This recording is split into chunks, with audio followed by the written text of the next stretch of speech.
Então, bom dia a todos. Nossa terceira aula online, remota.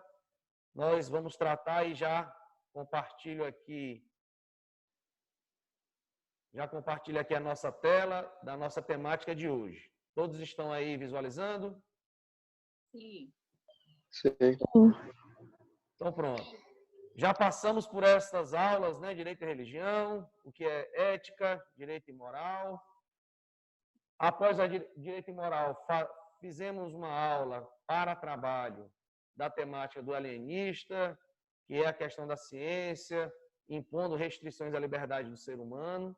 E agora a gente continua nessa construção de trabalhos práticos, né, voltados para a aplicação do nosso conteúdo. A Antígona, gente, deixa eu abrir logo aqui. A Antígona é uma peça muito antiga, né, de 400, ela foi ensaiada 380, mais ou menos, 360 antes de Cristo.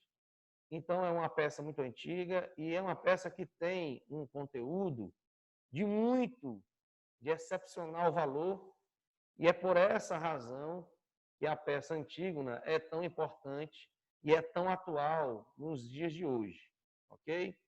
Então, essa peça Antígona, ela vem tratar de um conjunto de questões fundamentais, essenciais, no dia a dia de toda a civilização e, pelo que consta, nesses últimos, pelo menos, 2,5 milênios, essa é uma temática constante na nossa atualidade. Qual temática? A disputa entre o direito natural e o direito positivo. O que seria o direito natural? O direito natural é um conceito, uma denominação mais antiga para o que hoje nós chamamos de direitos fundamentais, de direitos humanos. Por que direitos fundamentais? Por que direitos humanos? Porque são da essência do ser humano. São os fundamentos normativos ou são os fundamentos de direito que o ser humano precisa ter para poder prosperar com dignidade. Antigamente, essa denominação era dada como direito natural. Mas por que natural? É porque é da natureza do ser humano, da essência do ser humano.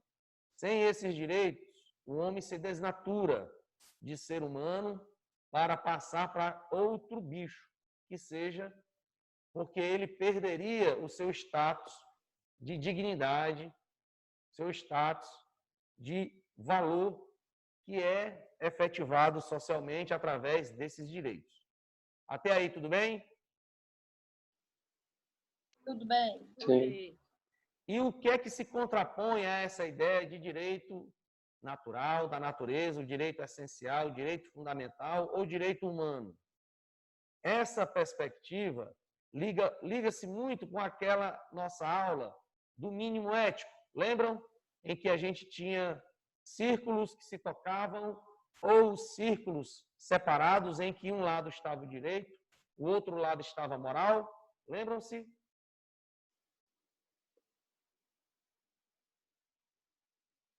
Sim.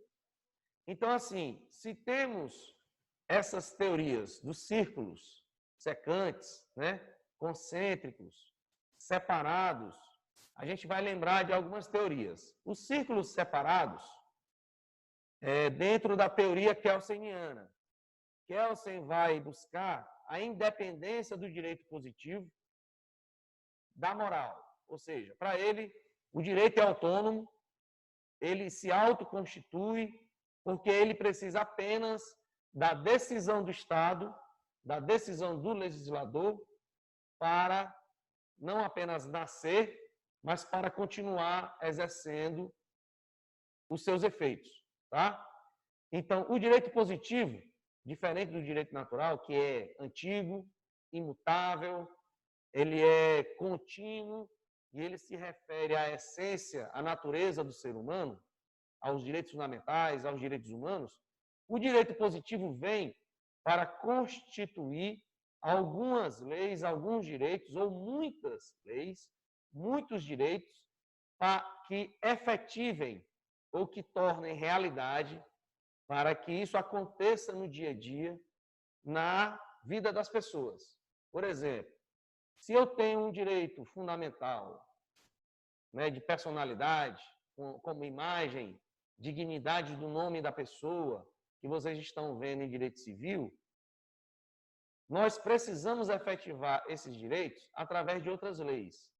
Por exemplo, o direito da pessoa registrar-se em cartório, né, dela ter uma ação para reparar um dano, caso a imagem dela seja divulgada sem a permissão, ou melhor, em uma situação em que ela não gostaria de ser exposta.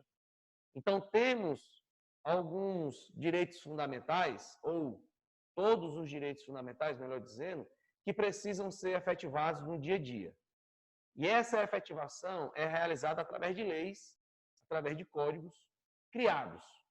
Ou seja, se o direito natural é antigo e ninguém, ou praticamente ninguém sabe como eles surgiram, porque é muito antigo, ou se é da essência do ser humano, esses direitos existem ou deveriam ser reconhecidos desde o momento do surgimento do ser humano, porque são esses direitos que constituem a dignidade do ser humano.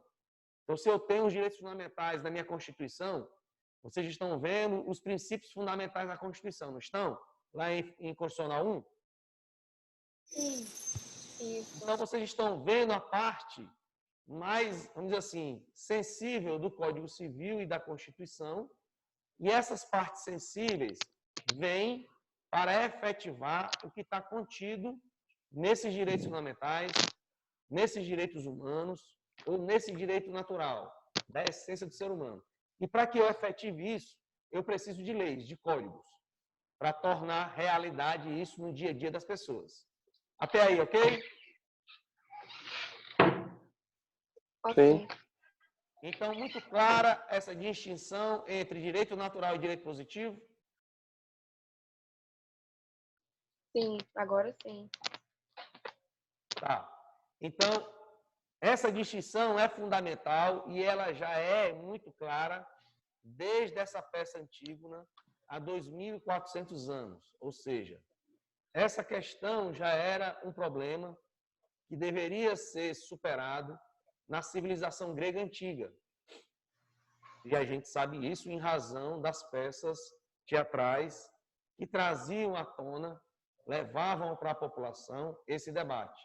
Já que a gente sabe que as peças da antiguidade eram ensaiadas, não, eram efetivadas ao ar livre, para o público, para a população.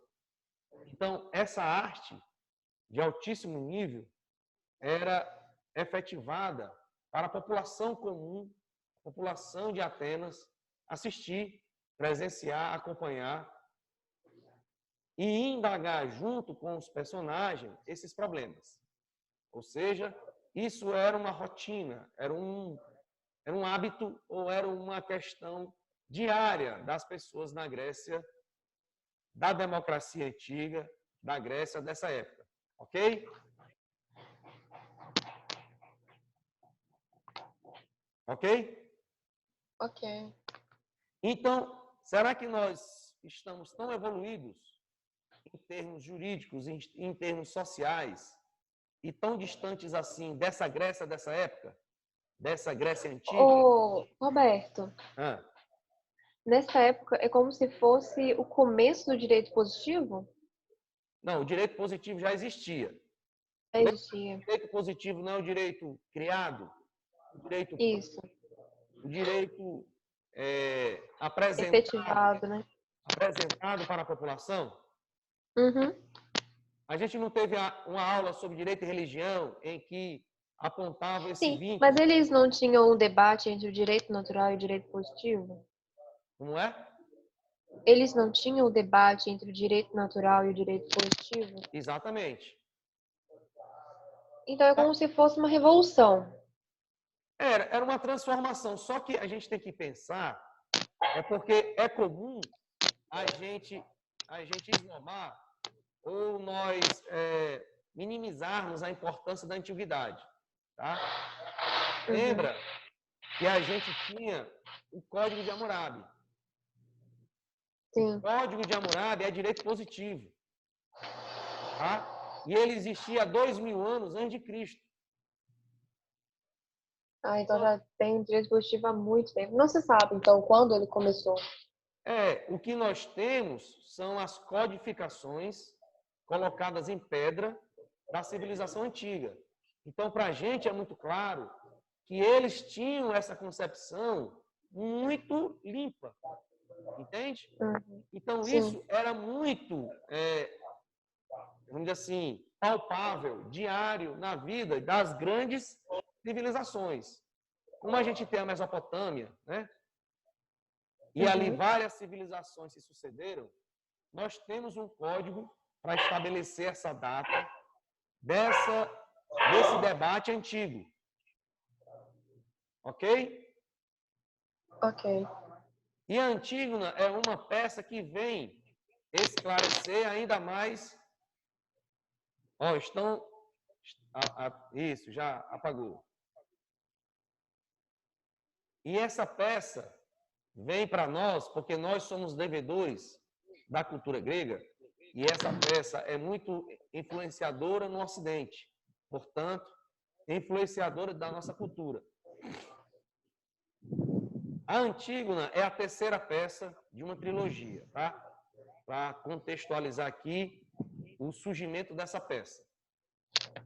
A Antígona é a terceira peça de uma trilogia feita por Sófocles, em que ele se sai vencedor do festival de teatro que havia na Grécia. Tá? O governo de Atenas promovia esses debates, esses festivais, para promover a cultura da cidade. Tá? Então, nós temos nessa trilogia, nessas três obras, tá? A gente tem primeiro o Édipo Rei, tá? Depois Édipo em Colono e depois Antígona. Édipo Rei é a peça que a gente já sabe até, inclusive, por outras obras, inclusive novela, enfim, é mais atual, porque é um drama ou é uma questão psicológica, psicanalítica, que não está muito longe de nós. Todo mundo sabe o complexo de Édipo, não sabe? Sim, é muito estranho. Então, assim, Édipo é um filho rejeitado em razão de uma profecia. A profecia se constituía em que o rei e a rainha teriam um filho, Laio e Jocasta, os reis, teriam um filho que, matando o pai, casaria com a mãe. Então, frente a essa profecia terrível, né, os pais decidem se livrar da criança e ao pai é dada a missão de matar a criança, enfim, de sumir, de matar a criança. Laio, que é o pai, não tem essa coragem e entrega para um pastor se livrasse ou desfazer-se da criança. Esse pastor também, por sua vez, não tem coragem de matar a criança, né? O pai amarra, né, os pés do filho, deixa que ele pereça ao ar livre. O pastor encontra essa criança de pés amarrados, daí o nome Édipo, né? O nome Édipo quer dizer os pés inchados. Então, esse pastor leva a criança, tá? E cria a criança como se fosse seu filho, mas também a história de toda pessoa adotada, né, que busca os seus vínculos de origem, suas questões biológicas. Então, Édipo, não sendo diferente, depois de alguns insultos, né, sofrendo em razão de ser ou de alegarem que ele era um filho bastardo, sai da sua localidade ao encontro do seu passado. Ou seja, ele busca saber quem são os pais biológicos dele. Nessa ida, ele se defronta com uma carruagem na qual o pai dele estava, sem ele saber. Em um entrevero ali, em uma contenda, um desentendimento, eles entram em luta, os guardas do pai e o Édipo. Édipo, muito habilidoso, mata os guardas do pai e, por fim, acaba por matar o seu próprio pai em luta. Certo? Sem saber, lógico, que se tratava de seu pai, ele continua a sua viagem e chega à cidade de Tebas. sua cidade, né, a cidade dos seus pais. E lá ele encontra uma terra arrasada, uma cidade arrasada por uma peste. Tá? Essa peste é causada pela esfinge. A esfinge é uma figura, um símbolo mitológico que representa o castigo dos deuses. Então, naquela época, por um senso comum, as doenças eram trazidas como castigo ou como uma reprimenda muito forte dos deuses. E para que essa peste chegasse, tinha que ter um emissário, né? Algo deveria levar essa peste em nome dos deuses. E esse emissário, esse portador da peste era a esfinge. Então, repara a coincidência do nosso momento atual. Muitos alegam que sejam um castigo divino, né? Enfim, entregando a explicação dessa pandemia a uma resposta religiosa, tá? Ou ingenuamente religiosa, tá? Até porque os grandes líderes da religião separam muito bem essas questões. Mas, enfim, Édipo chega, se confronta com a realidade e se predispõe a ajudar ou a confrontar a peste, ou, melhor dizendo, em confrontar um mensageiro da peste, que é a esfinge. A esfinge tinha um enigma que lançava à população. Se ela não soubesse responder, a peste continuaria e aquele que desafiasse a esfinge seria devorado por ela, caso não resolvesse o enigma. Édipo se predispõe a enfrentar a esfinge e, chegando perante a esfinge, a desafia e a esfinge diz que ou me decifras ou te devoro. E qual era o enigma? Ela responde assim, ela desafia desse jeito. Qual é o ser vivente, né? Ou o que é que pela manhã tem 4 patas, à tarde tem 2 patas e à noite tem 3 patas? Saberiam dizer? Não faço a mínima ideia. Também não. Vamos lá. Eu O ia que é o começar que a rir. é? Como é? Pode dizer.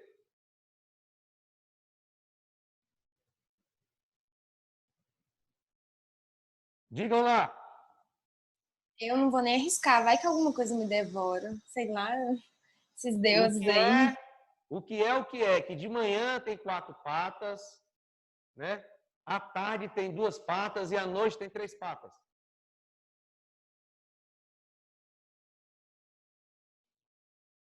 A esfinge, com esse enigma, vem relembrar o ser humano que ele não passa de um mortal.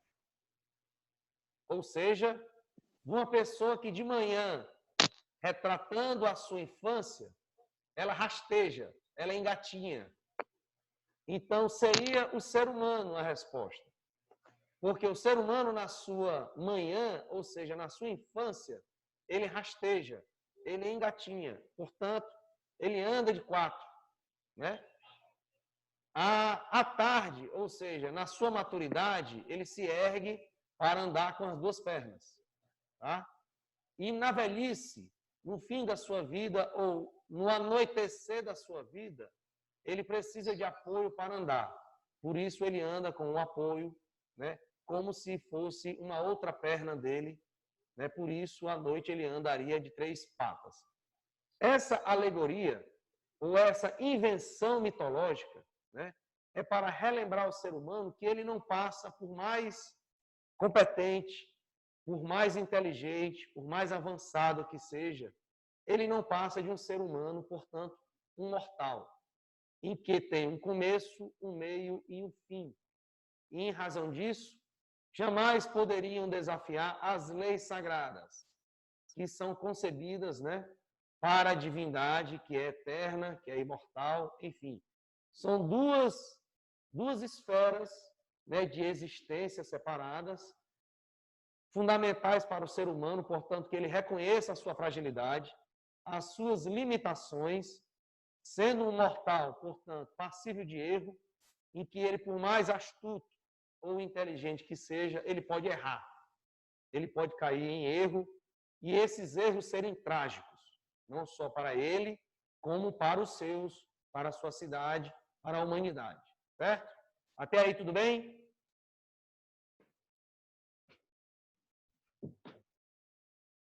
Até aí tudo bem? Tudo bem. Sim. Sim. Então esse é o principal desafio que Édipo enfrenta e que ele é exitoso. Superando a esfinge se mata, ou seja, volta para o paraíso, volta para as divindades, e a peste foge ou vai embora junto com ela. Então, Édipo salva a cidade da peste, devolve à cidade a sua normalidade, e em retribuição a cidade oferece a mão da rainha, ou seja, a mão de Jocasta, como prêmio para aquele que salvou a cidade. Jocasta já viúva, por ter o seu marido morto na estrada, ter sido assassinado na estrada, sem ninguém saber que tenha sido Édipo quem tenha matado, e nem o Édipo muito menos saber que se tratava de um rei, porque ele não se trajava como um rei, ok? Tudo certo até aí? Tudo certo. Sim. Então, o desafio é esse, gente. A ironia é que Édipo é tão astuto e consegue enfrentar a esfinge, né, enxergando muito além do enigma, mas ele não consegue enxergar o que está na frente dele.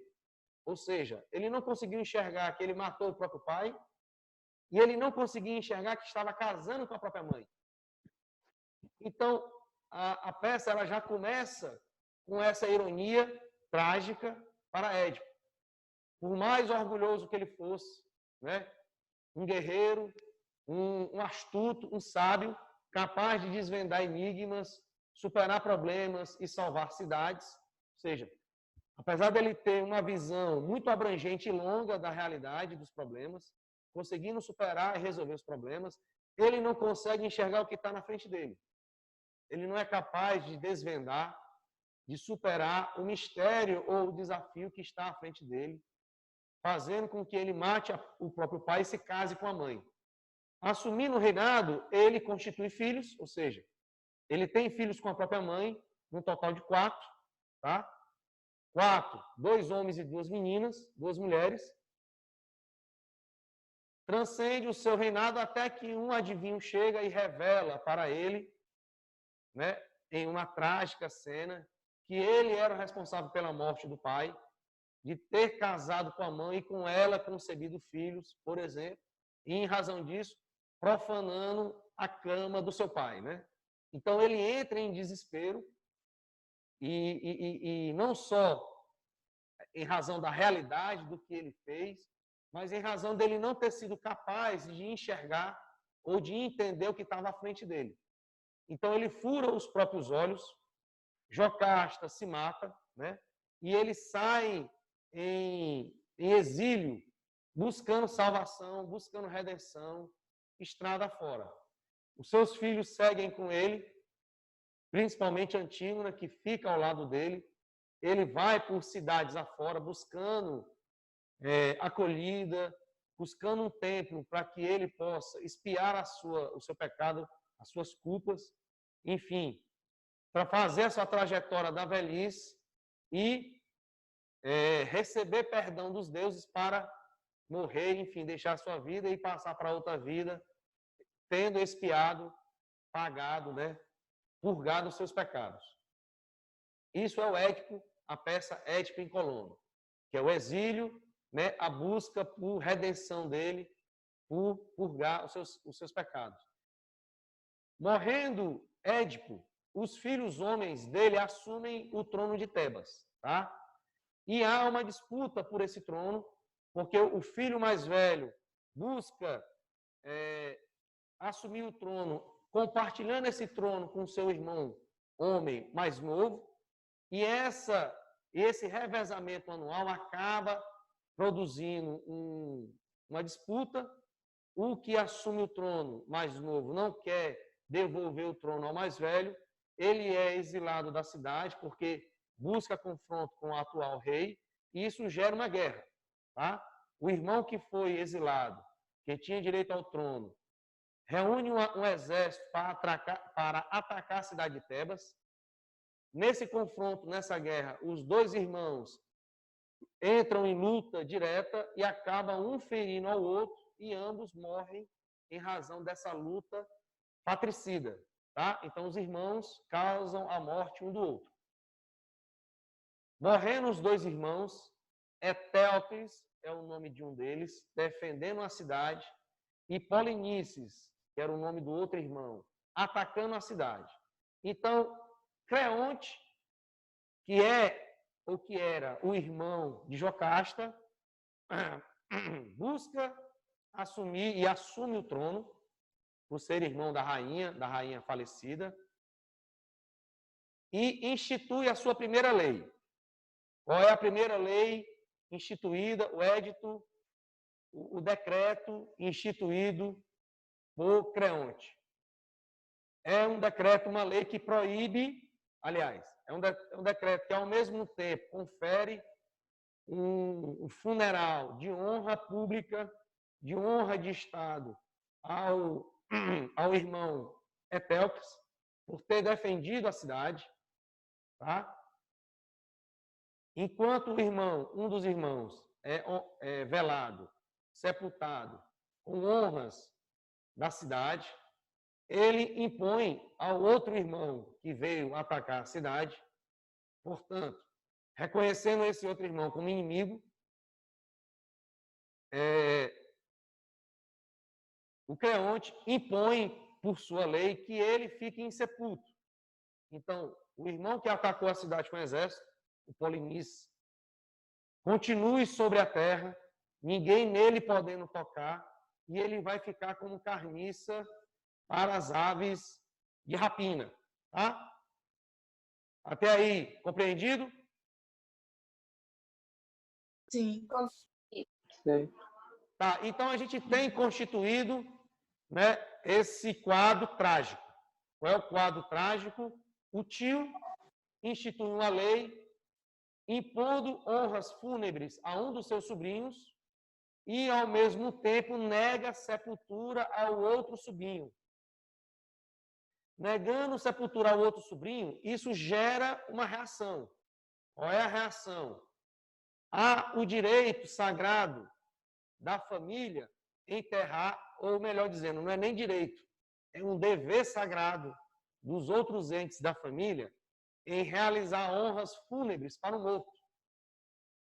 E a cena trágica inicia, por que trágica? Porque traz consequências trágicas esse ato, tá? Ou você pressupõe ou vislumbra, olha, tenha cautela, não seja imprudente.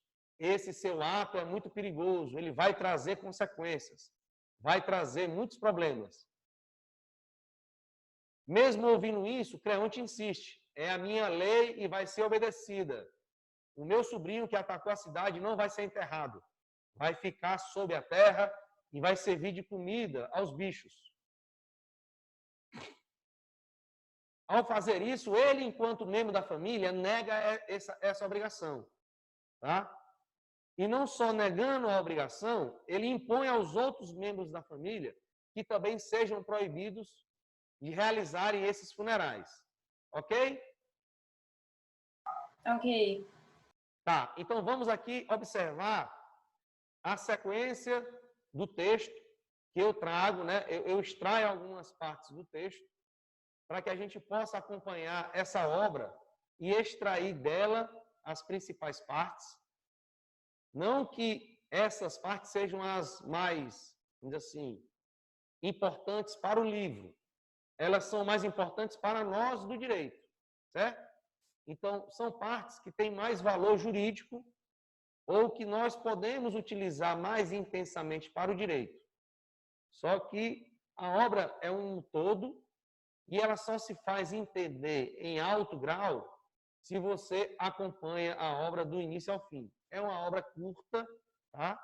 É pequeno o livro. Por ser um clássico, ele tem um linguajar mais apurado. Só que como é uma peça de teatro, ela se desenvolve com diálogos, tá? como se fosse um debate constante entre os personagens. Até aí, ok? Ok. Tá. Nesse nosso material, a gente vai oferecer para vocês esse vídeo do jurista Lênio Streck, tá? Que está disponível também, não só no nosso material, mas no YouTube. Eu coloquei o vídeo aí para vocês. E o Lênio Streck, sendo um jurista, ele convida especialistas para debater, aqui o Lênio Streck, mais bem novinho, né, mais novo, né, para debater esse livro clássico da literatura mundial, né, da antiguidade, para fazer apontamentos sobre esse livro e, portanto, nos ajudar à compreensão literária desse livro, ok? Certo? Certo. Então, eu peço que vocês, quem puder, claro, né, mas é muito importante para a compreensão, que acompanhem esse livro, não só porque eles vão dar a compreensão psicológica, a compreensão literária, mas também a compreensão jurídica desse livro. Porque esse livro, por ser da estatura que tem, né, ele traz muitos desdobramentos do conhecimento humano. De cara a gente vê questão política, né, questão psicológica, questão religiosa, questão literária e, sobretudo, questão jurídica, né, dentro dessa trama, dentro dessa tragédia, ok? Então, acompanhe esse livro, aliás, esse vídeo, que é muito importante aí para a nossa compreensão. Falando isso, né, a gente vai partir agora para os textos. Nós temos uma disputa clara entre o direito natural, que é, na obra, constituído pelo direito sagrado dos entes, ou melhor dizendo, o dever, a obrigação sagrada dos entes da família de enterrarem, de darem sepultura, né, e de realizar os rituais fúnebres, ou seja, os rituais religiosos, para que o morto faça a passagem para o mundo dos mortos, né, para a vida além, da forma correta. Então, eu tenho esse direito e essa obrigação natural, que deve a sua origem, né, pelas leis ou pela religião. E o direito positivo, que é a lei decretada pelo Creonte. Tá? Então, a gente tem inicialmente esse embate, e eu trago passagens no texto para poder ajudar vocês nessa compreensão. Vamos lá. Essa parte do direito natural é a cidade alertando Creonte dessa lei ser dura, forte contra a religião, contra os ritos sagrados, e, portanto, ser uma lei imprudente. Por quê? Eles vão dizer, olha lá, meu rei, né, Creonte, você está escolhendo, você está decretando uma lei muito dura, uma lei que ataca os ritos sagrados e que podem trazer muitas consequências danosas. Tá? Aí eu coloco aqui, pode o direito legislado, a lei criada pelos homens, ir contra uma lei natural? Um direito fundamental, uma regra religiosa, uma obrigação moral? O que é que vocês acham?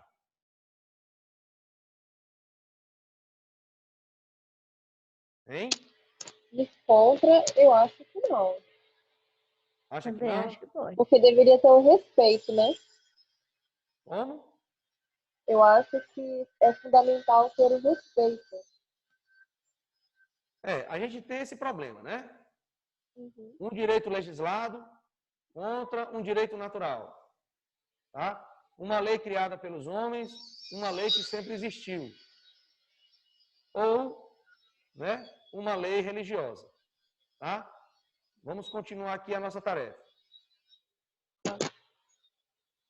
Os anciãos, né, os antigos, os velhos, né, os anciãos retratavam para Creonte, né, essa complicação E ele tem aqui uma disputa contra Tiresias. Disputa não, um debate contra Tiresias.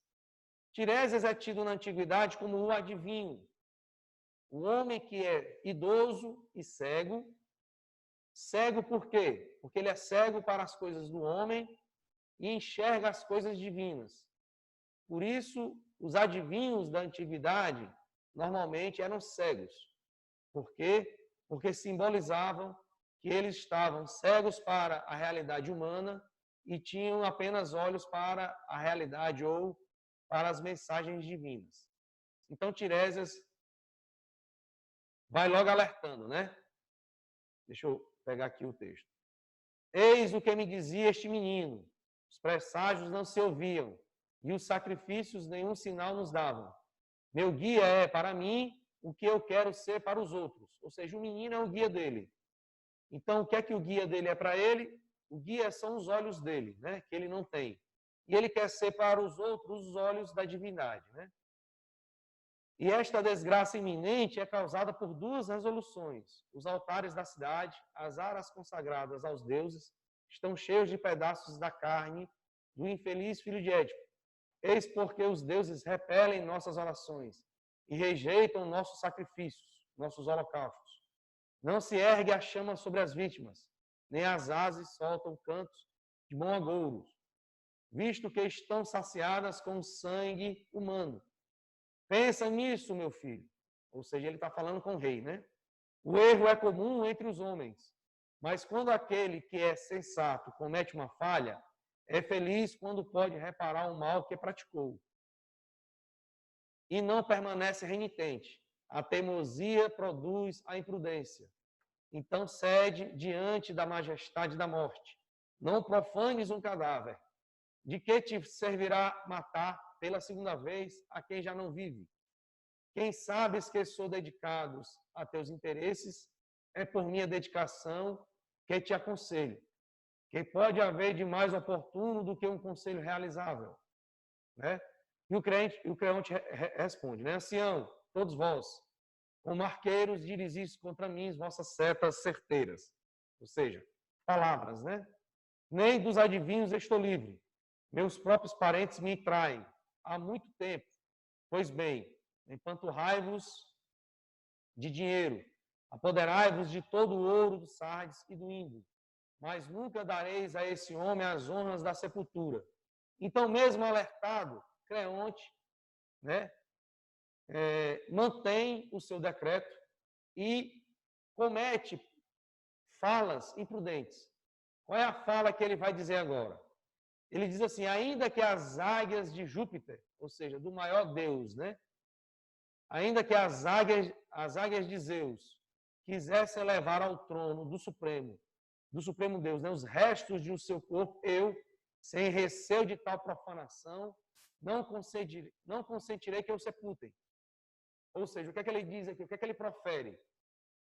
Profere, né, profanar. É retirar do sagrado, né, e restituir ao seio, ao espaço do ser humano, né? Então, nem que o principal Deus venha trazer ou venha buscar o corpo dele, ele não iria consentir que ele fosse sepultado. Até aí, tudo bem? Olá? Sim, Sim. Tá. sim, Então, Roberto. mesmo, o que seria a imprudência, segundo o adivinho Tiresias?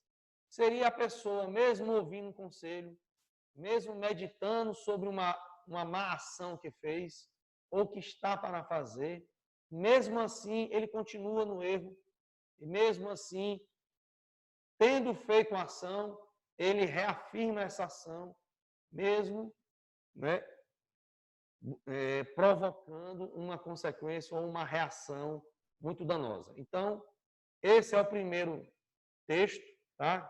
Que a gente tem o desafio de entender, compreendendo o texto, a gente buscar uma utilidade prática para ele, tá? Então, a gente tem esse primeiro desafio. Essa disputa entre eles, né? Esse debate prossegue, Creonte reafirmando a sua decisão, e inclusive se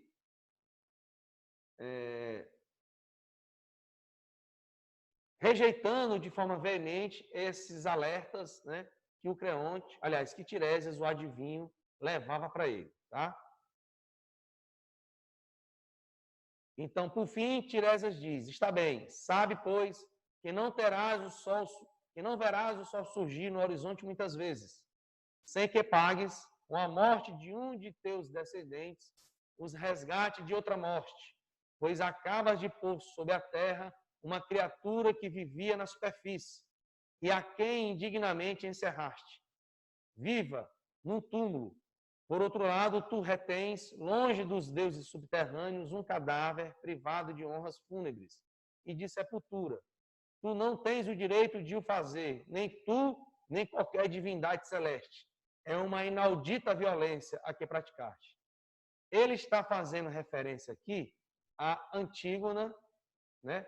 Essa é uma parte do texto mais à frente, mais adiante, em que Creonte, pela decisão dele, castiga Antígona.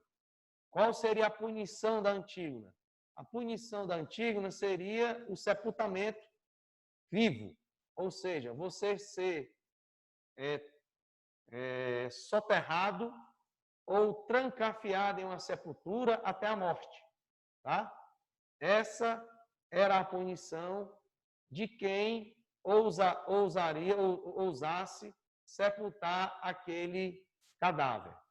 Até aí, tudo bem? Tudo Não, bem. espera só um pouco, rapidinho. A irmã enterrou ele. Foi isso? Como? A Antígona enterrou o irmão. E agora? É isso ou não? Essa parte do texto é uma parte adiantada, tá? É lá na frente que o texto vai dizer isso. Só que eu trouxe para cá para ter essa disputa, esse debate entre o direito natural e o direito positivo, tá? Antígona desobedece, enterra o irmão, realiza os rituais fúnebres e, como punição, ao ser capturada, como punição, ela é soterrada, enterrada viva, não encoberta de terra. Ela é trancafiada em uma sepultura, né, para que lá, né, morra de fome e pereça nessa clausura, nessa prisão, tá? É como se fosse uma sepultura, um espaço em que você veda a entrada dela, tá? Então aqui o Tiresias vai dizer, olha, como é que você comete tamanho desatino. Você enterra quem está vivo e nega sepultura para quem está morto. Até aí, compreenderam? Sim.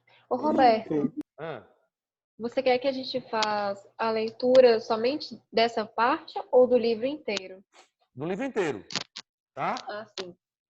E essa parte é o que eu trago como se fosse a parte mais fundamental, certo? Tá bom. Então, a nossa aula de hoje é para compreender o livro, sobretudo compreender essas partes que a gente vai utilizar, tá? Ok? Sim. Então, assim, o livro é pequeno, mas como é um clássico, ele tem uma linguagem mais elevada, mais rebuscada, e pode ser que seja de difícil compreensão. Por isso é que eu coloquei aquele vídeo, para que vocês possam assistir e possam compreender melhor, né, pelas palavras dos comentadores do livro, né, a parte política, literária, a parte psicológica e a parte jurídica, que é o que a gente vai utilizar. Eles realizam esse debate, esse comentário naquele vídeo lá, tá? Essa parte dos textos que eu trago é para que eu possa comentar, que eu possa esclarecer o que há de mais importante neles para que a gente possa utilizar nesse nosso trabalho. Compreendido até aí? Sim? Sim. Nenhuma dúvida?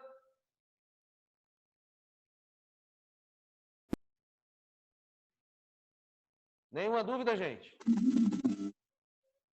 vão surgindo à medida que você for explicando a questão aí do livro. Tá. Então, a gente passou por esse tópico, direito natural, certo? Vamos agora enfrentar os tópicos, as partes dos textos que falam sobre direito positivo, tá? Então, tem o decreto, o direito positivo, né? Nessa construção esse jargão de a lei é dura, mas é a lei. Sendo lei, ela deve ser cumprida. Se não for cumprida, o infrator deve ser punido, tá? Ô, Roberto, essa lei positiva aí fala, na parte do livro aí, desses direitos jurídicos, isso é lei positiva para ele? Exatamente.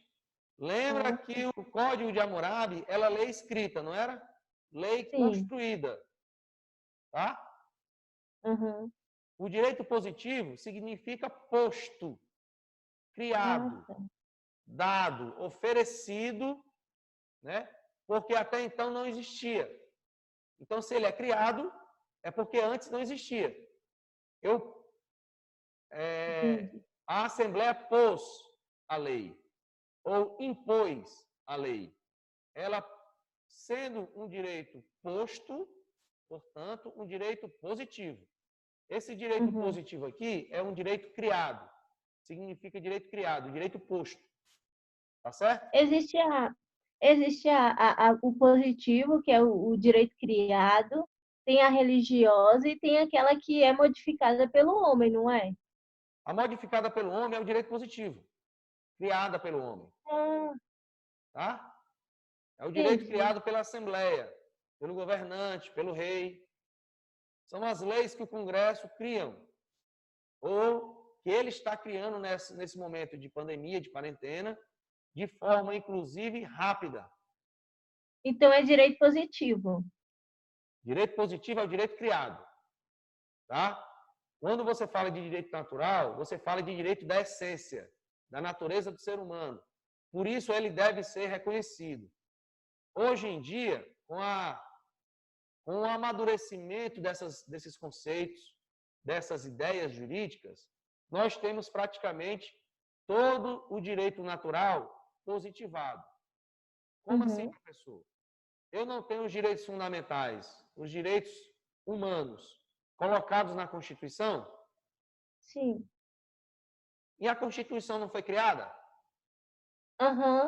Então, na nossa atualidade, praticamente tudo é direito positivo. Por quê? Porque tudo foi criado. Mas essa criação... Deixa eu tirar outra dúvida. Agora, com essa pandemia, eles estão criando medidas provisórias. Isso. Essas medidas provisórias, assim que acabar essa pandemia, ela pode ser retirada. Isso. Então, nesse caso, ela foi criada pelo homem no momento da pandemia. Ela se torna... o que ela se torna? Existem leis que são duradouras, né? Até que outra venha revogá-la, até que outra venha substituí-la. Esse é o padrão, esse é o normal, tá? E existem leis que já trazem nelas o tempo que elas vão durar. Em tempos excepcionais, ou em tempos como nós estamos vivendo, né, de excepcionalidade em razão da pandemia, há a necessidade de serem criadas leis também excepcionais, ou seja, leis que sejam válidas apenas para esse momento, apenas para esse período. Por isso, elas trazem já consigo uma data final de validade. Não que seja uma data expressa, pode até ser expressa. Ou pode ser assim, essa medida, essa lei, vale até tal mês, tal dia, podendo ser prorrogada. Tá? Então, ela já estabelece um tempo, um período temporal da sua vigência. Tá? Seus efeitos vão ser realizados, efetivados, sentidos durante esse período. Após esse período, acabando a excepcionalidade, acabando, portanto, a razão de ser dessa lei, essa lei também deixa de ter a sua importância, a sua utilidade e deve ser retirada, deve perder vigência, portanto. Ok? Entendi. Obrigada. Tá? Então, assim, lembra que a gente viu como lei em sentido formal, né? Poderiam ser normas com efeitos de lei, tá? Que é o caso da medida provisória. Ela tem força de lei, tá? Embora ela não seja uma lei propriamente dita, ela tem...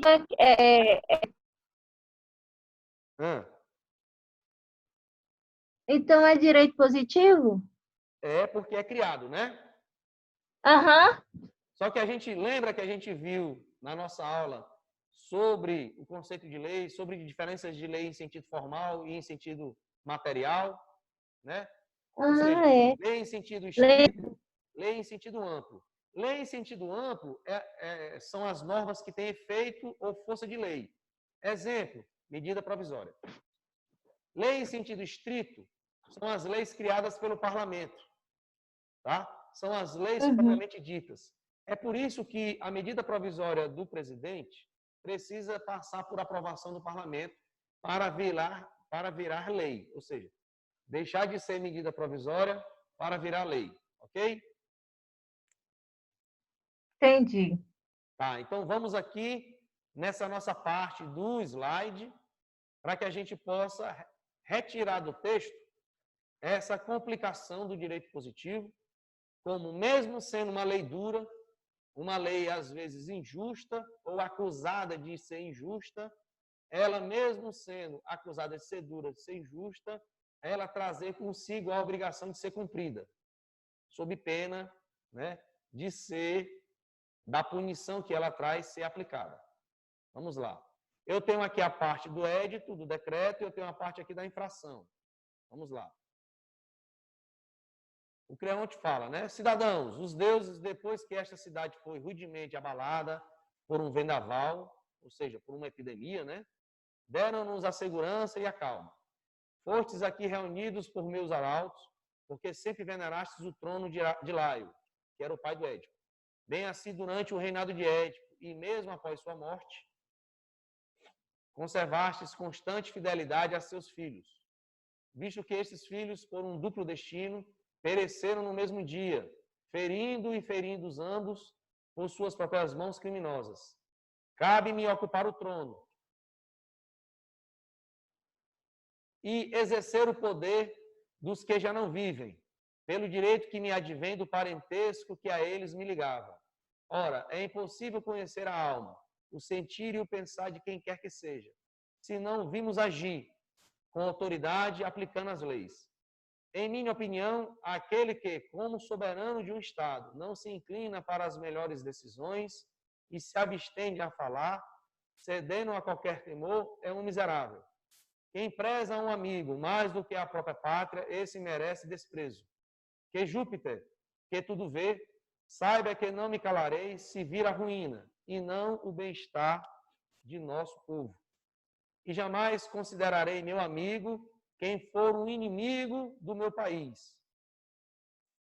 Obedecendo a estes princípios é que desejo promover a felicidade de Tebas. E com esse mesmo espírito ordenei fosse tornado público o meu decreto concernente aos filhos de Édipo. Eteócles, que, lutando em prol da cidade, morreu com inigualável bravura, seja por minha ordem expressa, devidamente sepultado, e que se lhe consagrem todas as oferendas que se depositam sobre a terra, para os mortos mais ilustres. Quanto a seu irmão, quero dizer, quanto a Polinice, que só retornou do exílio com o propósito de destruir totalmente pelo fogo o país natal e os deuses de sua família, ansioso por derramar o sangue dos seus e reduzi-los à escravidão, declaro que fica terminantemente proibido honrá-lo com um túmulo ou de lamentar sua morte, que seu corpo fique insepulto, para que seja devorado por aves e cães, e se transforme em objeto de horror. Eis aí como penso, jamais os criminosos obterão de mim qualquer honraria. Ao contrário, quem prestar benefícios a Tebas terá de mim, enquanto eu viver e depois de minha morte, todas as honras possíveis. Aí o corifeu, né? o grupo que representa a cidade. Assim te agrada Tatrá, ó Creonte, o filho de Meneceu, o inimigo e o amigo deste país. Tu és o Senhor e a ti compete impor a lei que te convier, tanto aos vivos como aos mortos. Creonte responde, né? Zelai agora pela fiel execução de minhas ordens. Aos mais jovens deves confiar esse encargo. Já tenho servos encarregados de guardar o morto. Que mais ordens, então? Que mais nos ordenas, né, então? Que não tenhais piedade para com aqueles que infringirem minhas ordens. Ou seja, se ferir a minha lei, vai ser punido e não venha com piedade para o criminoso. Aí o Corifeu responde, ninguém é louco a ponto de desejar a morte, porque é a punição, né? Tal será com efeito a consequência. Mas pela ambição que estimula o desejo que ganho, muita vez põe a perder os homens. É como se ele, né, antecipasse o que estava por vir. Logo em sequência, o guarda, né, entra depois de uma correria, né, para alertar o príncipe, né, o rei, de que o cadáver tinha sido sepultado à noite. Ou seja, mesmo ele estando de guarda, vigiando o morto, alguém conseguiu sepultar esse morto. Portanto, alguém desobedeceu a essa ordem do Creonte.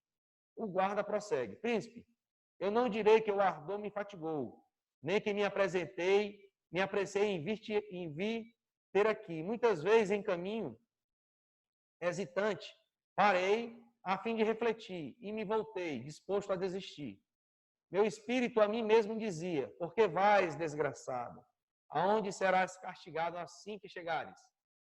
Ou então, pensava, infeliz, tu ficais aí, e se Creonte souber disso por um outro, como serás punido?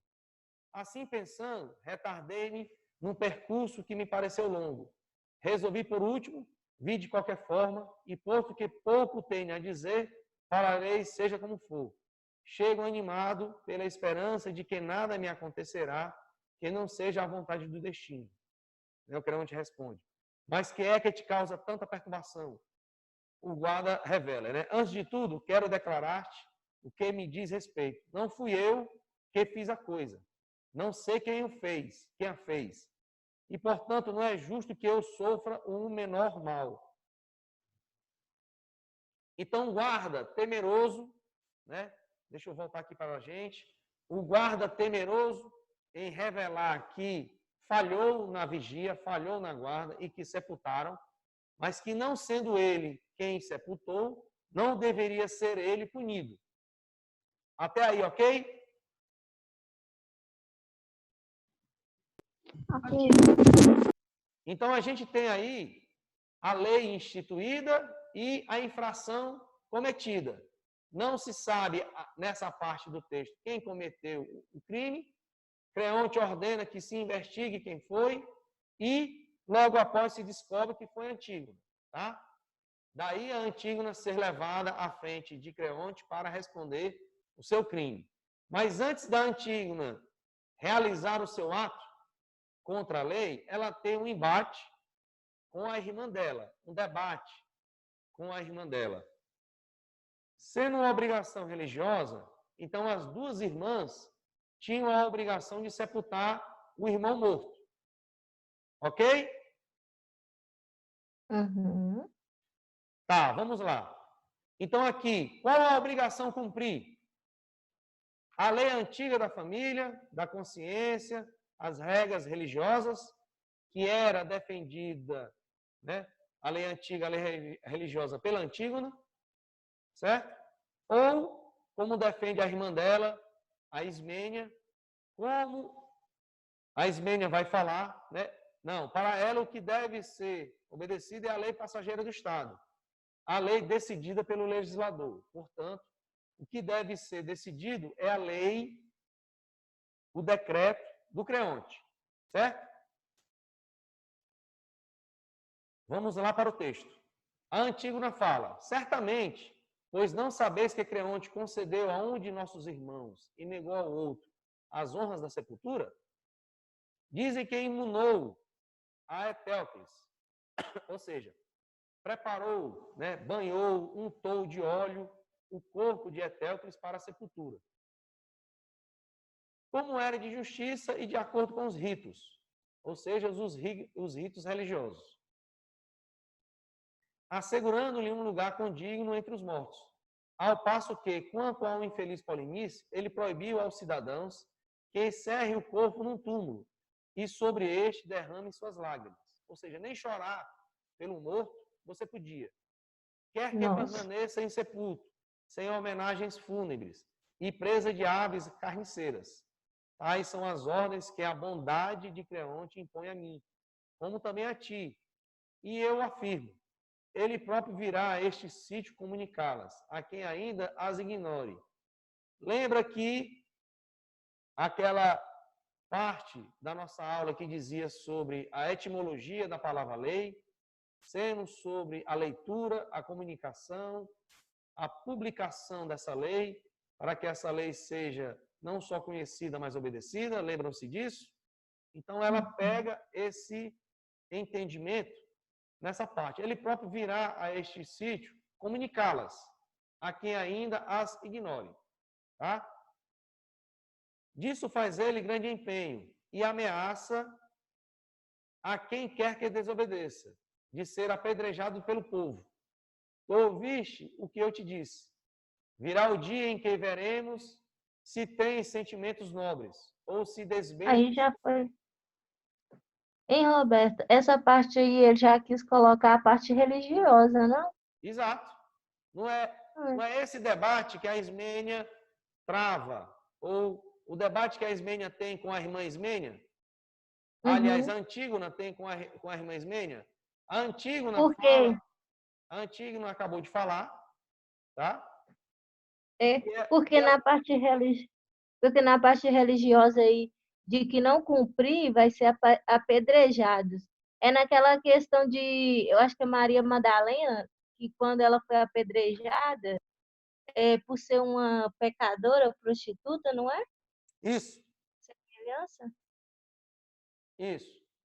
Só que o texto aqui, ele nos traz a questão da sepultura do irmão, né? Isso. Tá. E a Ismênia aqui, aliás, a Antígona, ela começa o debate com a irmã, alertando de que mesmo tendo essa lei, há uma obrigação a ser cumprida, uma obrigação religiosa, tá? E a Ismênia responde, mas minha pobre irmã, em tais condições, em que te posso eu valer, quer por palavras, quer por atos? A Antígona toma a palavra, né? Quererás auxiliar-me? Agirás de acordo comigo? A que perigos pensa arriscar-te ainda? Que pretendes fazer? Ajudarás estes meus braços a transportar o cadáver? Queres tu realmente sepultá-lo, embora isso tenha sido vedado a toda a cidade? Aí a Antígona, uma coisa é certa, Polinice era meu irmão e também teu. Embora recuses o que eu te peço, não poderei ser acusada de traição para com o meu dever. Infeliz, apesar da proibição de Creonte, ele não tem o direito de me coagir a abandonar os meus.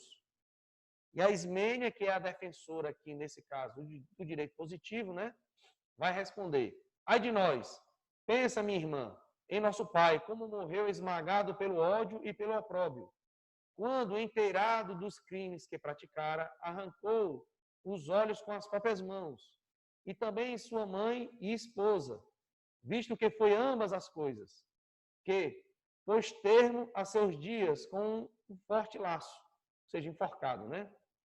No terceiro lugar, em nossos irmãos, no mesmo dia perecendo ambos, desgraçados, dando-se a morte, reciprocamente. E agora que estamos a sós, pensa na morte ainda mais terrível que teremos se contrariarmos o decreto e o poder de nossos governantes. Convém não esquecer ainda que somos mulheres e, como tais, não podemos lutar contra homens e também que estamos submetidos a outros mais poderosos e que nos é forçoso obedecer a essas ordens, por muito dolorosas que nos sejam. De minha parte, pedindo a nossos mortos que me perdoem, visto que sou obrigada, obedecerei aos que estão no poder. É loucura tentar aquilo que ultrapassa nossas forças. Aí a Antígona responde, né? Não insistirei mais. E ainda que mais tarde queiras ajudar-me, já não me darás prazer algum. Faze tu o que quiseres. Quanto a meu irmão, eu o sepultarei. Serás um belo fim. Se eu morrer, tenho cumprido este dever. Querida, como sempre fui por ele, com ele repousarei no túmulo, com alguém a quem amava. E meu crime será louvado, pois o tempo que terei para agradar aos mortos é tempo mais longo do que o consagrado aos vivos. Hei de jazer sobre a terra eternamente. Quanto a ti, se isso te apraz, despreza as leis divinas. E o diálogo segue nessa questão dramática, né? Uma irmã querendo sepultar o irmão para obedecer às obrigações religiosas, enquanto a outra irmã, temerosa com o castigo, com a punição da lei, diz que não vai realizar essa sepultura, tá? Não as desprezo, ela fala, mas não tenho forças para agir contra as leis da cidade. Tu pareces desejar com o coração ardente o que nos causa calefrios de pavor. Né? Ou seja, parece que tu, Antígona, deseja a morte ou a punição agindo desse jeito. E a Antígona responde, só sei que cumpro a vontade daqueles a quem devo agradar. Ou seja, o dever familiar, o dever de realizar os rituais sagrados. Ok? Até aí, tudo bem? Uhum. Até aí, ok? Tudo bem. Ok. Então, a gente tem aqui esse diálogo entre Antígona e Ismênia sobre essa obrigação religiosa, a obrigação familiar, e ao outro lado, isso sustentado pela Antígona, e por outro lado tem a Ismênia sustentando que não, embora tenham essa obrigação, embora seja obrigação religiosa, elas não podem descumprir as ordens da cidade. Ou seja, as leis da cidade, a lei do lugar delas, né? Ou seja, elas não poderiam desrespeitar o direito positivo. Esse é o pensamento da Ismênia. E, por outro lado, a Antígona sustenta que não, o direito natural é mais forte, estar acima, portanto, ela deve a obrigação maior ao direito natural. Nesse caso, ao direito religioso, que é determinada a ela a sepultura do irmão dela. Até aí, tudo certo? Eu posso classificar o direito natural como um direito que já existe modificada? Como é, Jéssica? Eu posso classificar o direito natural como um direito que já existe, não pode ser mais modificado. O direito positivo é uma lei que é modificada pelo homem, que são as leis jurídicas. O teu áudio está ruim, Jéssica. Tá cortando, eu não estou entendendo. O direito natural, eu posso classificar ela como um direito que já existe, um direito religioso? Não está dando para te entender, Jéssica. O meu áudio está horrível mesmo agora. Tenta falar mais longe do microfone, tá? Tá muito alto e está distorcendo. E agora? O teu áudio não está chegando, Professor, Jéssica. depois pergunto. Como? Depois pergunto, porque não vai para ouvir. Tá. Então, depois tu me manda um áudio, que eu te respondo, ok? Um Tá. áudio no WhatsApp, tá bom? Viu? Ok, Ana Paula? Ok. Depois vai disponibilizar o livro? Não, o livro está lá na internet. É só colocar Antígona em PDF, que está disponível lá no Google, tá? Na internet. Mas aqui também tem o link, no nosso material tem o link do livro. mas eu posso pegar esse link e colocar também lá, né, no WhatsApp da gente. Tanto o link do livro, tá? Quanto o link daquele vídeo lá, que é importante para a gente entender a obra. Ok? Ok, obrigada. Tá, vamos continuar aqui a última parte.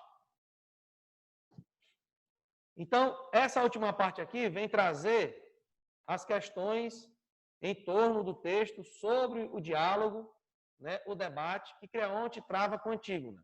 Antígona é capturada e levada a Creonte para que Creonte faça o interrogatório e, após o julgamento, né, faça a sentença, né, profira a sentença. Então, aqui o tópico é a acusação contra Antígona.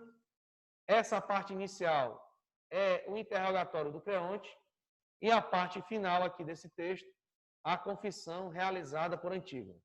Mas vamos ver qual a forma que o Creonte interroga e vamos ver também qual o teor dessa confissão por Antígona. Tá? Então, Creonte fala: ó tu, que mantens os olhos fixos no chão, confessas ou negas ter feito o que ele diz. Ele aqui é o guarda que leva Antígona perante Creonte, tá? Então, Antígona ergue-se, olha de frente, né? O Creonte com desassombro, ou seja, sem medo. E Antígona fala: confesso o que fiz, confesso claramente. Creonte ao guarda, né? Podes ir para onde quiseres, livre da acusação que pesava sobre ti. Porque se o guarda não achasse quem enterrou, ele é que seria acusado de ter realizado o ato. Tá? Então o guarda pega, aprisiona Antígona, leva para Creonte, e Creonte, né, sabendo, porque Antígona confessa, dispensa o guarda da acusação que tinha sobre ele. E Creonte fala para Antígona, né? Fala agora por tua vez, mas fala sem demora. Sabias que, por uma proclamação, eu havia proibido o que fizeste?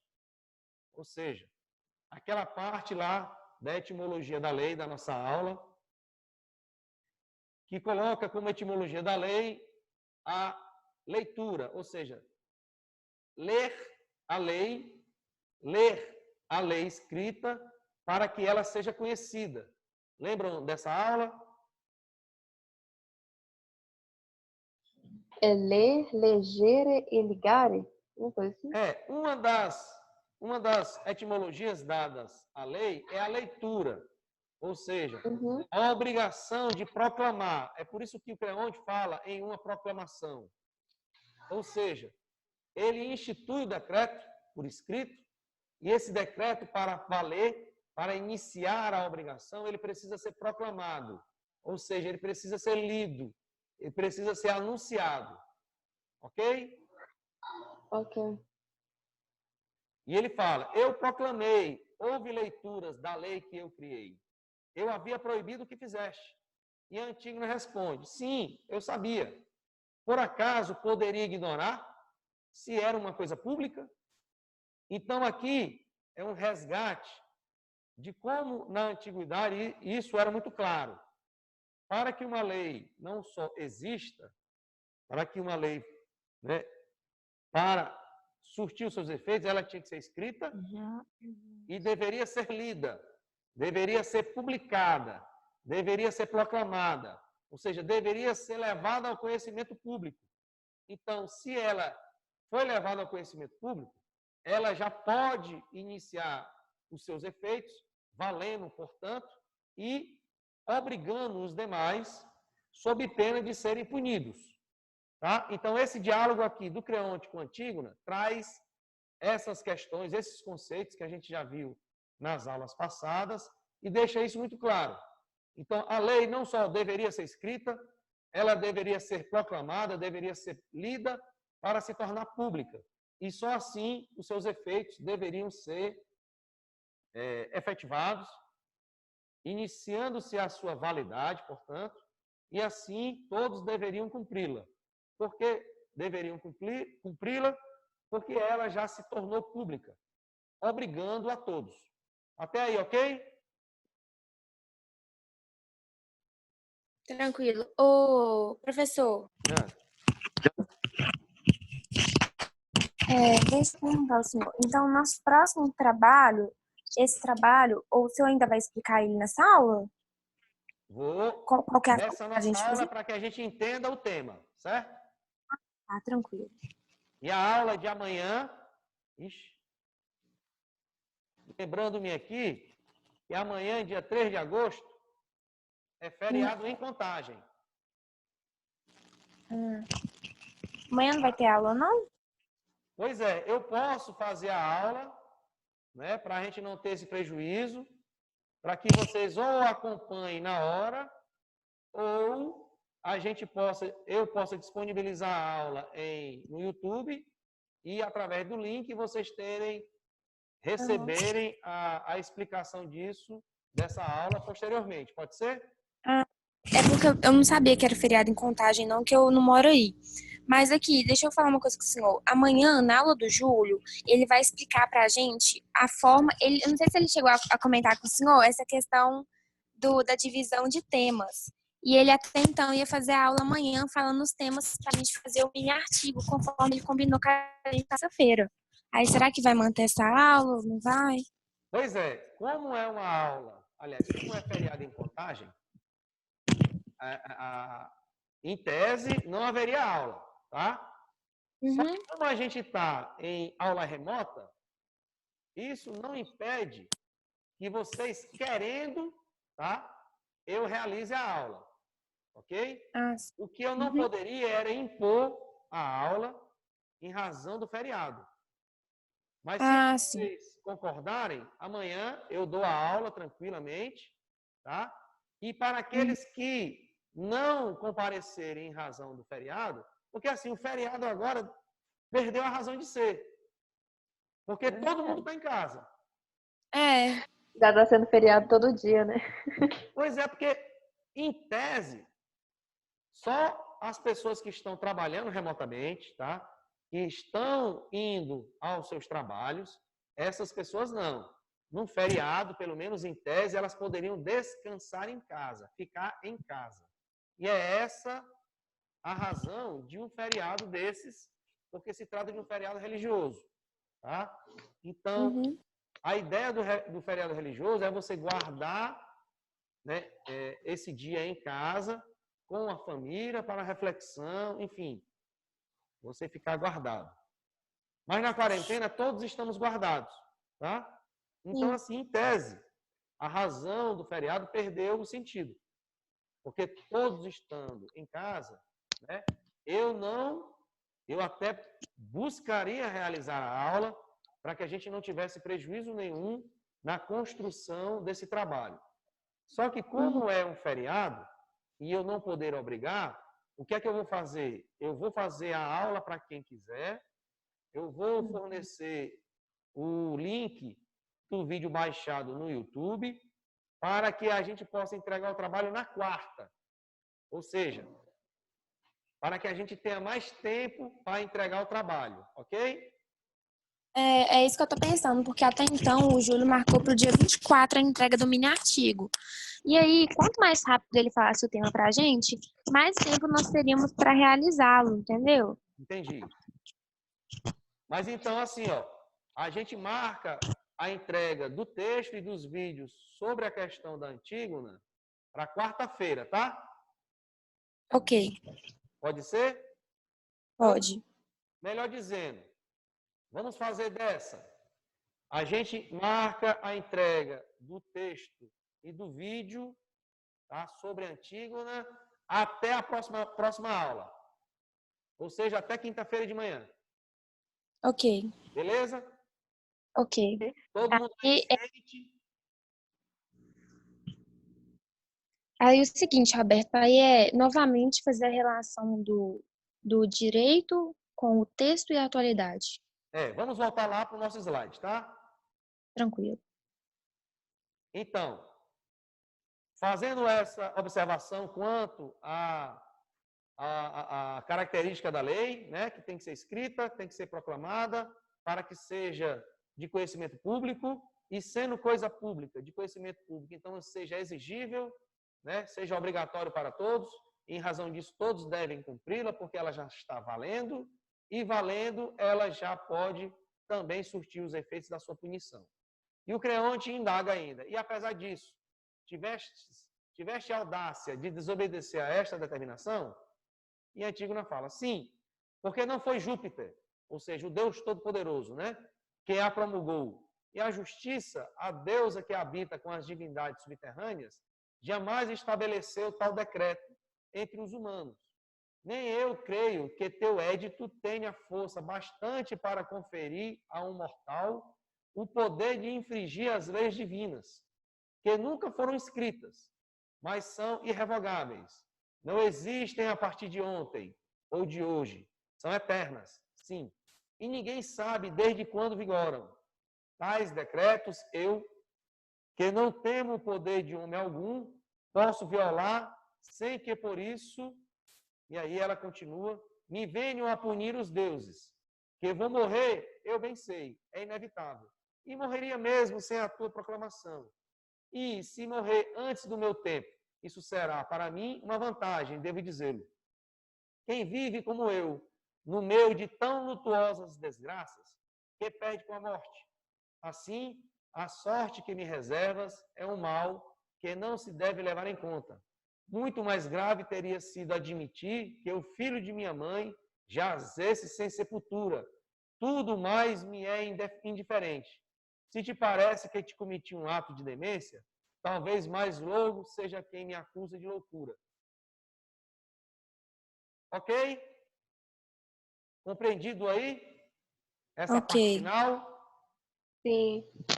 Repara que Antígona, ela vai fazer uma explicação do conceito do que seja direito natural. Tá? Ou seja, é um direito feito por Júpiter, pelo Deus Todo-Poderoso, foi ele que promulgou? Ou seja, é dele que vem a validade dessa sua lei? É dessa divindade maior? Ou melhor dizendo, é uma questão de justiça? É justo? Né? Simbolizado pela deusa justiça, ela pergunta isso. A justiça, ou seja, aquilo que é justo foi que estabeleceu isso? Ou melhor dizendo, as leis divinas não podem ser infringidas, nem que por decreto de um mortal. Por quê? Porque elas nunca foram escritas, porque não precisam ser escritas. Já as leis dos homens, o direito positivo, precisa ser escrito. A lei divina é irrevogável. Repete essa última parte que o senhor falou, por favor. A Antígona vai dar, nesse trecho, o conceito de lei ou de direito natural. Certo? O que para ela é direito natural? O que é que ela fala? O direito natural é um direito posto pela divindade. Por quê? Porque ela é eterna. Porque é imutável, irrevogável. Por ser uma determinação da divindade, sendo eterna, então não precisa ser escrito. Por quê? Porque todos sabem. Então ela diz, não foi Júpiter que a promulgou, porque se fosse seria natural, portanto seria incontornável. Não foi a própria justiça que estabeleceu essa regra. Porque se fosse a justiça, seria incontornável, seria inegável, não poderia ser desobedecido. Como? Ah, beleza. Entende? Beleza, tranquilo. Então, Tranquilo. nem eu creio, ou seja, ela vai dizer assim, muito menos o teu édito tenha força bastante para conferir a um mortal o poder de infringir as leis divinas. Por quê? Porque as leis divinas nunca foram escritas, porque não precisam ser escritas. Porque já é um direito natural. Exato. Sendo direito natural, sendo uma lei divina, ela é imortal. Ela é para sempre. E, portanto, ela não precisa ser escrita. Porque o que é escrito é a construção do homem. Porque a construção do homem, ela é revogável por outra lei. E a lei divina, ela é eterna, ela nunca muda. Então, não virá outra lei para substituí-la. Em razão disso, elas são irrevogáveis. Elas sim. não E são como substituídas por outras leis. Ah, tá. E como a construção do homem é mutável, ou seja, é uma coisa que pode ser ali mudada, né? Colocar outras, adicionar uns elementos, então por isso ela é considerada um direito positivo. A nossa Constituição? Não, é em questão da Antígona. O decreto dele, como é um decreto de um ser humano, é um decreto que precisa ser escrito. É um decreto que é temporário, ou seja, que nasceu naquele tempo. Tá? E, portanto, pode ser substituída por outra lei. Por isso que ela fala aqui em irrevogáveis. Tá? Então, Beleza. a lei escrita, ela pode ser substituída por outra lei escrita. Então, a lei nova, ela substitui, ela revoga a lei antiga. Certo? Diferente da lei divina, diferente do direito natural, que são eternos, para sempre. Por quê? Porque são leis da divindade. Então, enquanto existir divindade, existirá essa lei. Então, por isso é que ela faz esse destaque do conceito de direito natural, apontando que o direito natural é construção da divindade, ou é construção da própria justiça. Então, sendo justo, sendo da própria justiça, ela vai ser justo para sempre. E, em razão disso, elas são sendo divinas, elas não precisam ser escritas. Se elas não são escritas e elas são eternas, elas jamais serão revogadas. Compreenderam? Sim. Então, se elas jamais serão substituídas e elas são divinas, elas não existem a partir de ontem ou de hoje. Elas são eternas. Né? E ninguém sabe desde quando vigoram, porque são muito antigas. Tais decretos, eu, que não temo o poder de homem nenhum, posso violar, ou seja, os decretos dele, né? Opa, acabei pulando aqui. Deixa eu voltar. Oi, professor Roberto. Eu tô tendo uma pequena dificuldade em conjecturar essa questão da divindade, são leis que não podem ser revogadas.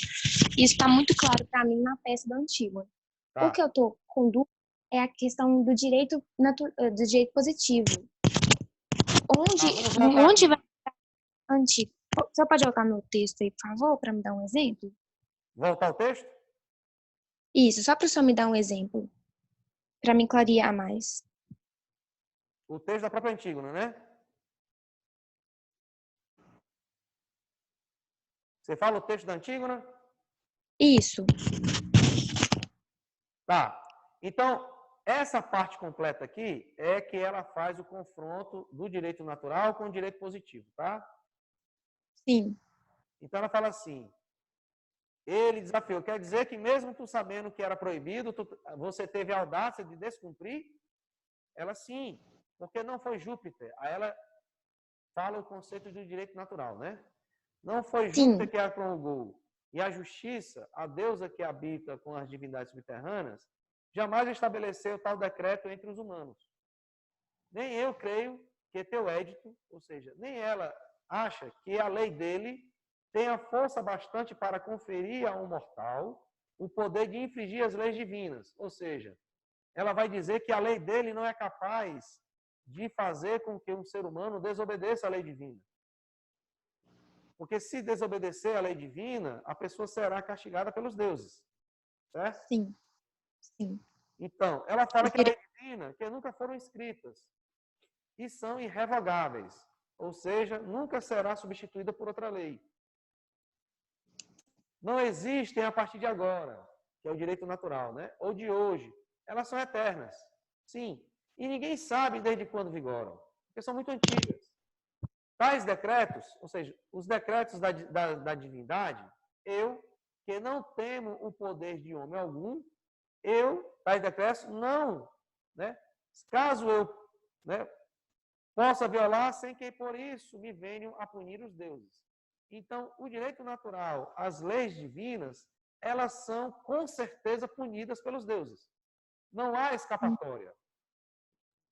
Uma punição sempre será certa. Certo? Certo. Então ela continua. Ela vai morrer porque ela é uma mortal. Tá? Então ela diz o que é óbvio. Que eu vou morrer, eu bem sei, é inevitável. E morreria mesmo, sem a tua proclamação. Claro, porque ela é uma mortal. E se morrer antes do meu tempo, ou seja, não de causas naturais, né? Se morrer antes do meu tempo, isso será para mim uma vantagem, devo dizê-lo. Quem vive como eu, no meio de tão lutuosas desgraças, que perde com a morte? Ela, como religiosa, não. A vida além da morte é muito melhor do que as desgraças, né, que eu estou passando. Assim, a sorte que me reservas é um mal que não se deve levar em conta. Muito mais grave teria sido admitir que o filho de minha mãe jazesse sem sepultura. Ou seja, muito mais grave seria ela descumprir a lei religiosa. E ela fala, tudo mais é indiferente. Ou seja, o que tem mais valor é a lei religiosa. Porque ela é a mais forte. Ela é que deve prosperar. Tá? E contra ela, nada mais pode se sustentar. Por isso que ela fala que tudo mais é indiferente. Porque se o que vale é a lei religiosa, o resto, frente a ela, é pouca coisa. E ela conclui, se te parece que cometi um ato de demência, talvez mais louco seja quem me acuse de loucura. Ela diz assim, quer dizer que eu cumpro a lei divina e sou acusada de louca. E tu, que é o rei, quer que eu desobedeça a lei divina e cumpra a tua lei? Então, na verdade, o louco é tu, que acredita que a tua lei é mais forte que a lei divina. Compreendeu? Sim, sim. Então, esse é o enredo, esse é o desafio de compreender essa obra, compreender o recado que ela dá nessa época e até hoje. E é muito fácil, gente, a gente perceber a atualidade dela, tá? A gente está quase no finzinho da aula, tá? Só para concluir, eu quero dizer para você o seguinte, nós estamos em uma época de quarentena, numa época de pandemia, em que decretos estão sendo produzidos. E a gente sabe, porque a gente está acompanhando os noticiários, que em muitos locais do mundo, as sepulturas estão sendo feitas, determinadas para serem feitas de forma muito rápida. O morto, ao ser liberado do diagnóstico do coronavírus, é encerrado, lacrado em um caixão e a sepultura deve ser feita imediatamente. Ou seja, percebe que aí não é permitido pela lei da cidade, pela lei dos países, não está sendo permitido o velório. Não está sendo permitido os rituais religiosos na hora do enterro, na hora da sepultura. Por quê? Porque os atos estão sendo feitos de forma muito célere. E essa celeridade é uma determinação dos estados, dos países. Então, percebe que essas questões estão sendo vividas hoje. Nós temos a necessidade de enterrar os mortos, vítimas do coronavírus, só que os países, em razão do controle da epidemia, da pandemia, para evitar, no ato da sepultura, que as pessoas sejam contaminadas, estão determinando que os caixões sejam lacrados e que o enterro seja guiado pelo Estado para que seja determinada e garantida que ninguém vai ter contato e que a sepultura seja feita de forma muito rápida. Dá para compreender a ligação com a nossa atualidade? Sim. Tá? A questão do velório, na verdade, não tem como fazer o velório, porque a pessoa, quando ela vai ser enterrada, eles colocam naquele saco de ml, para não ter saída de ar. Pois é, mas só que isso não é feito comumente. Não era feito comumente. Isso é uma Sim, determinação de agora, uma determinação dos países, dos estados. Uhum. Tá? Só que isso retira da família, retira dos amigos, sobretudo da família, o ritual de velório e o ritual de sepultamento. Percebem? Sim, mas também é uma questão de não ter aglomeração, né? Quando você faz um velório, querendo ou não, você tem uma aglomeração. Exatamente, Paula. Só que essa é uma determinação da cidade, é uma determinação do Estado, é uma determinação do país. É uma lei positiva, é um decreto, uma lei criada por um momento atual.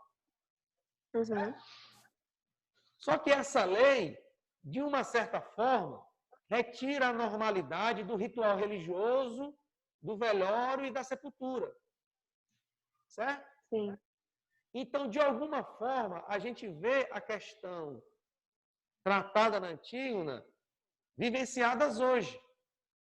Vamos supor que alguma família muito religiosa negue essa forma de sepultura e queira velar o seu morto, queira rezar uma missa ou um culto para o seu morto e queira realizar todas as honras para essa sepultura.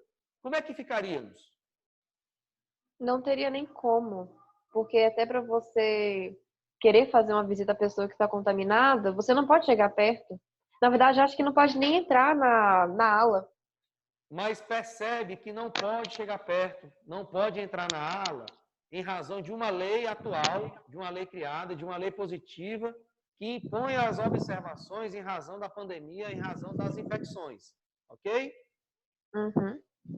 Só que a gente pode pensar, gente, e se uma família religiosa tivesse como obrigação velar, né, realizar rituais religiosos para seu morto? Como é que essa família ficaria, já que o Estado proíbe? Ela ficaria ainda sem o velório. E vamos Eu supor, acho que essa é uma que ela obrigação nossa também, desobedeça. como cidadão, a gente tem que respeitar essas normas, porque é uma questão de segurança, segurança para todos nós. Então é justamente isso que a gente deve fazer. Percebe que a Antígona, ela briga para ter o velório do irmão. Tá? E ela descumpre a lei e faz a sepultura, do jeito que a religião dela determina. Vamos supor que uma família hoje quisesse realizar tal ato, contra as medidas sanitárias, contra as decisões do Estado, alegando direito religioso. Vamos supor que uma família entrasse no judiciário para garantir uma sepultura conforme a tradição religiosa dela. E essa tradição religiosa dela se confrontasse a essa determinação do Estado. Como é que o judiciário deveria julgar um pedido desse?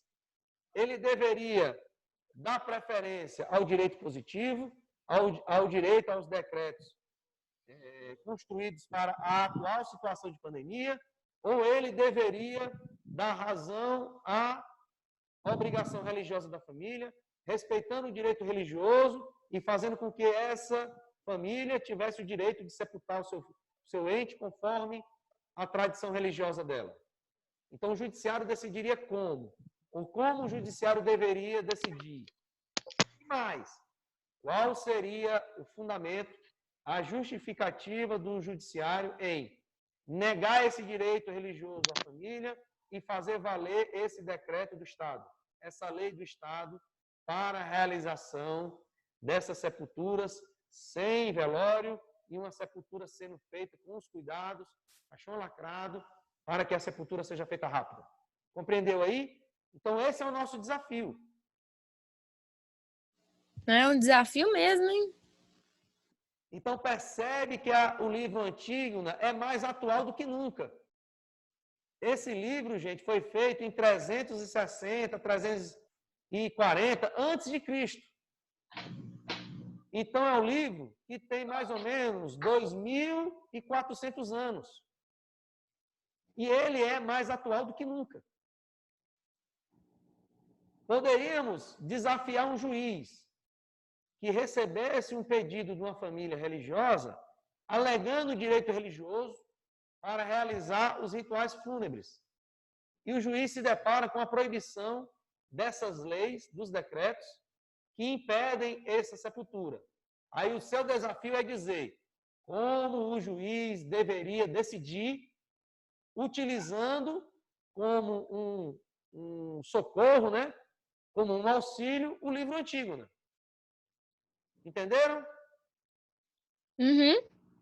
Então, aqui, ó, já passando da nossa hora da aula, amanhã a gente vem para a nossa aula, para os que puderem assistir, tá?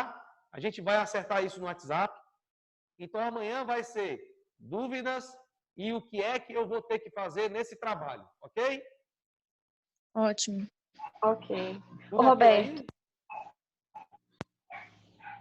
Entendido para todo mundo? Sim. Então, obrigado aí pela parceria, pelas dúvidas trocadas, pela aula assistida. Eu vou encerrar aqui a nossa gravação, tá? Tenham todos um bom dia, fiquem com Deus, cuidado aí, muita calma nessa hora. Tudo de bom. Beleza. E até daqui a pouco no WhatsApp para a gente bater um papo sobre amanhã. Tchau, tchau. Tá.